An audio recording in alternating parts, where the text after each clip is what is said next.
Hi everyone, welcome back to a brand new video. I'm Javi. This is Blizzard, and today's subject is ball python versus corn snake. Ball python versus corn snake. Which one would you want as a pet? More for beginners or just as a pet? If you have other reptiles, other snakes maybe. If you want something different, or more common. Corn snakes and ball pythons are both probably two of the most common snakes. Hognoses are more common than corn snakes in some areas, but corn snakes are more widely known as pets. So, it's more common that you see them on beginner lists, corn snakes, than hognose snakes. And those are the two snake species that I have right now, so that's what I'm making. Other content creators have made this type of video where they do ball python versus corn snake, but I'm going to try to do a unique approach, and I'm just going to talk about care. So, for care, the thing is, you'd want a ball python if you can maintain a hide in a humid air. You have like a little deli cup thing, and you just put some paper towels or something in the deli cup, and then you just spray it down, or you just pour water in it, not too much water. So you put some water in it, spray some water in it, and that's good. But corn snakes like a slightly drier environment. They don't like really dry environment. They're not desert. They're temperate snakes. But ball pythons need a little bit higher temperatures in general. But right now we're going to talk about handling, which is our next category.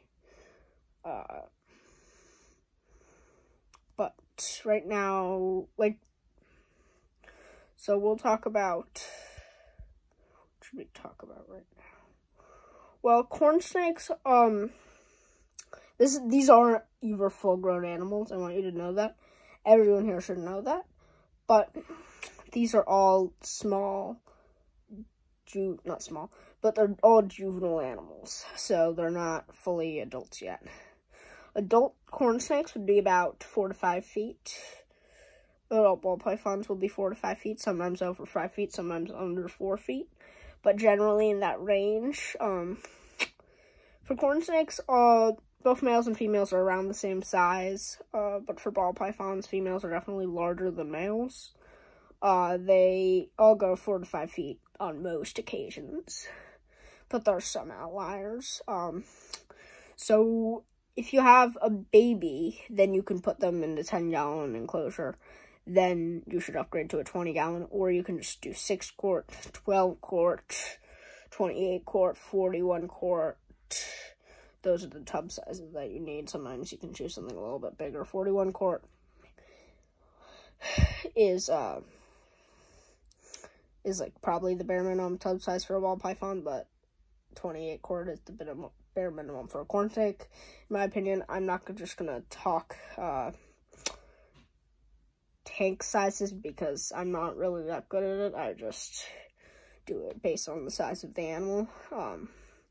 But if you want me to make a video about tank sizes and such, comment down below if you want me to make a video about tank size guidelines for snakes. It's just snakes in general, because I do the same guidelines as Snake Discovery, actually. Snake Discovery also does this.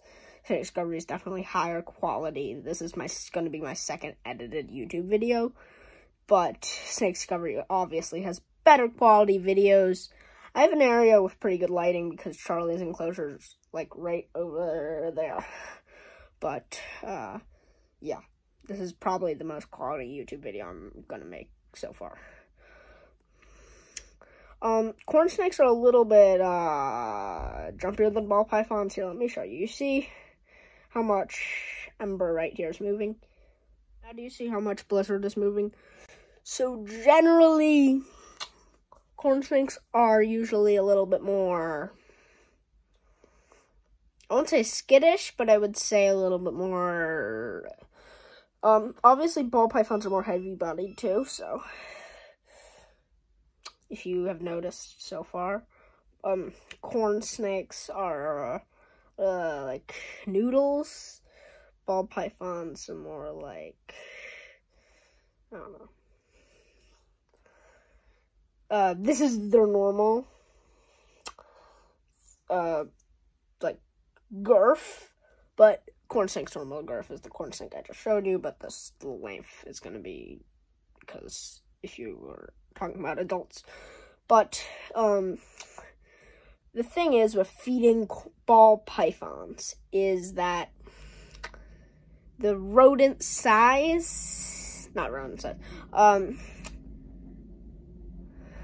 they'll go off food sometimes, and that will be sometimes difficult. But, they shouldn't go off food for longer than in a few months, unless there's something wrong, or it's a male in breeding season, or it's a breeding animal. You're more likely to have to feed live with ball pythons. I've never ran into that issue, because I've only had Blizzard for a few weeks. But, I've never fed live.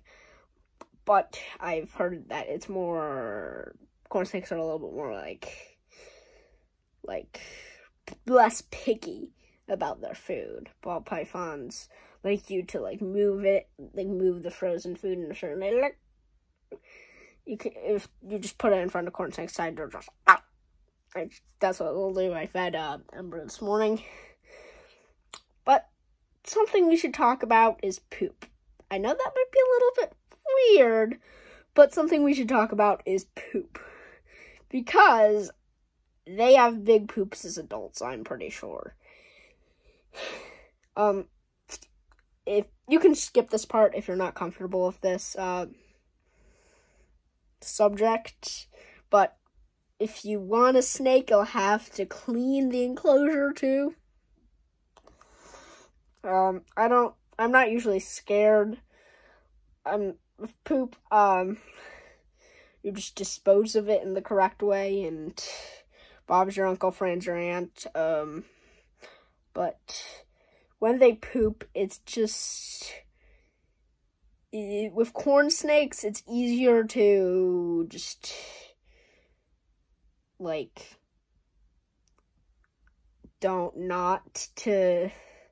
because, like, ball pythons' poops are huge, because think of the meals they eat. They eat bigger meals. They eat, like, medium rats, but, corn snakes only eat, like, mice, like, adult mice or something. So, just, like, think of that comparison. So, yeah. You are going to have to deal with poop sometimes. But, they both need a thermostat unless you do this specific thing. I forgot the brand. There's a brand on Amazon where there's this little gauge on the heat mat. That only costs like $20, that thing. And if you also have one of a dollar store digital thermometer hydrometer thing, which only costs about $1 if you buy it on Amazon. So in all, the heating's like $21. So that's a pretty good deal. Those are good for both corn snakes and ball pythons. Sadly, we bought the thermostat for my ball python before I can think of using that. But we don't use that for my corn snake right now since it's summer and it's really near the window. Corn snake's tank. If you want to see, that 10-gallon right there is my corn snake's tank. Sorry for my messy room. It's just the way it is sometimes. But the winner of this competition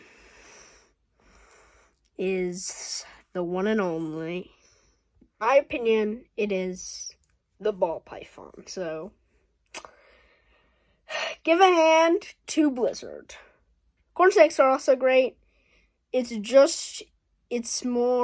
little bit more,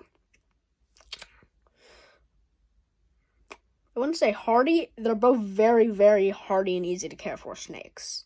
Corn snakes are slightly easier if you live in a drier climate. I don't live in a dry climate, but I don't live in a moist climate either.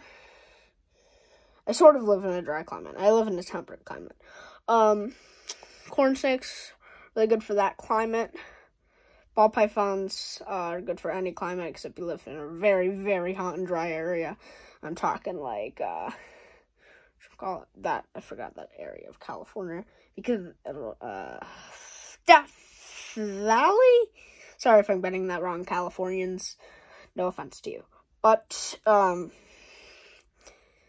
the ball python wins just because an adult ball python can be handled by a younger child because they're less, if you, like, accidentally, like, hurt a ball python, I'm not gonna do it because I love my Blizzard. I love Blizzard. So I'm not gonna attempt that. But if a younger child, like a 6-year-old child, which can't handle a ball python sometimes, just tries handling a corn snake or a ball python, chances are the one that they are less likely to actually hurt as much is a ball python because they're, like, girthier. They're just, like, more solid, it feels like. It feels like you can just, like, break a corn snake accidentally. With ball pythons, it feels a little bit more like a, I don't really know how to explain it. But all snake handling is a different experience. So there's some ball pythons who will be very, very skittish, and there will be some corn snakes who will be probably more handleable than Blizzard. That's all for this video, and if you haven't already, like, subscribe, because you won't want to miss some of our future videos, including, which we are planning, a ball python care guide and a corn snake care guide if you're interested in any of the snakes in this video.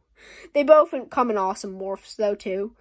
Corn snake morphs are a little bit more affordable, and you can get, like, a really crazy corn snake morph for, like, less than $100. But most, like, rarer, more unique ball python morphs are upwards of $1,000 just because more people breed them for some reason. I don't know why, but they do. So I got this one for $150. I got that one for $100. But this one was a good deal for this morph. This is a Bumblebee Vanilla. There's a controversial morph in here, which I might touch on, but I have the same opinion as a YouTuber who I think is an amazing YouTuber, and I listen to his opinion. His might be actually giving something away, but I listened to his opinion, and I mostly agree with it.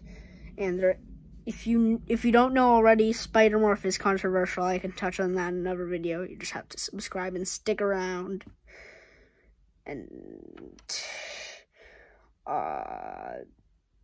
check out my Morph Market. Bye. Have an awesome day.